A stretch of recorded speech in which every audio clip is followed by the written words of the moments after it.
Ziglar. Inspiring true performance.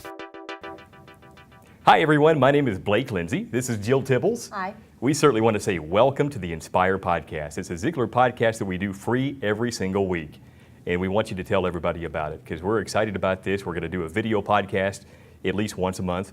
Mr. Ziglar is here today, and I'm excited about this. I want to ask you, Mr. Ziglar, why is your faith so important? That's probably the easiest question anybody will ever ask me. I was broke and in debt. My career was going nowhere. But on July 4th, 1972, I committed my life to Christ as a result of an elderly black lady spending the weekend in our home. Well, I've always been honest. I've always had character. I don't believe anybody can claim an unpaid debt that I owe them. I've always felt I had good character. God blessed me with a strong voice and, a sense of humor, which is always important. But the reality is my career was at a standstill. Literally, when I got an invitation to speak in those years, we had a family celebration. That meant I had a payday in front of me. Well, from the day that I found my faith in Christ and started expressing it publicly, my career absolutely exploded. I've not had to solicit a speaking engagement in over 30 years. My phone just rings. People are desperately hungry for the truth.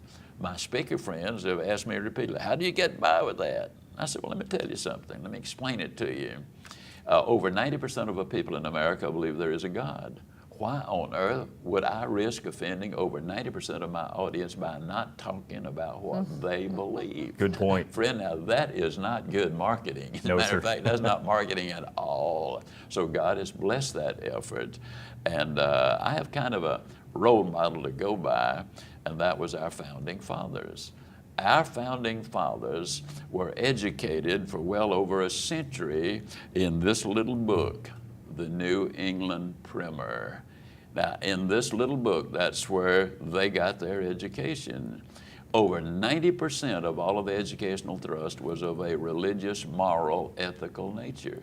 By 1950, the percentage was so small you couldn't even measure it. And by 1960, it was anti-God, anti-Christian.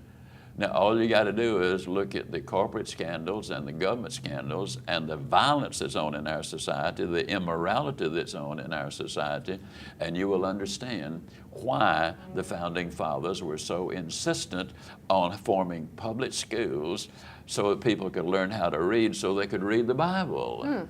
They instinctively knew that God's possibles were infinitely greater than man's permissibles. That's what I discovered in my own career. God's possibles have certainly been better to me than man's permissibles. The Founding Fathers knew that we needed a governing authority. Now, we've kicked God out of just about every place. That is, some people think He's not there, but He's everywhere. You can trust me on that one. Yes. But let me tell you that when you really look at what the teachings have been, it makes a whole lot of difference. And when we look at a governing authority, can you imagine a baseball game without an umpire? Man Not alive, at all. that would be chaos. And so if we trust this governing authority, I tell people, the Supreme Court has ruled that there are certain, places you cannot even display the Ten Commandments. Ironically, if the Supreme Court justices did not obey the Ten Commandments, they would be disrobed, disbarred, and imprisoned. You just kill somebody on the job, even if you're a Supreme Court justice, and see how far you go. You kill somebody in your family and see how far you'll go. This is a biblical principle I'm talking about. And when you follow biblical principles, chances are dramatically better that you're doing the right thing. So I validate things psychologically, theologically, and physiologically before I verbalize them, write about them, or record them, because I am confident that the information is correct. It works for everyone in their lives. Zig, one of the things I've appreciated about you through the years is that you've made no secret to the fact that you've had tough times in your life. And I want to know how your faith has played into helping you through those tough times. Well, you know, my Bible gives me a lot of information along those lines. And I believe one of the little verses that says, this too shall pass. I don't know whether the preacher said that or whether that's in the Bible, but I believe that. We go through cycles. We have our ups and our downs.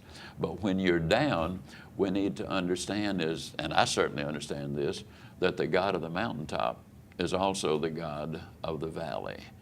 And the good news is that most of us, when we're on the mountaintop, we say, hey, man, I'm doing this good.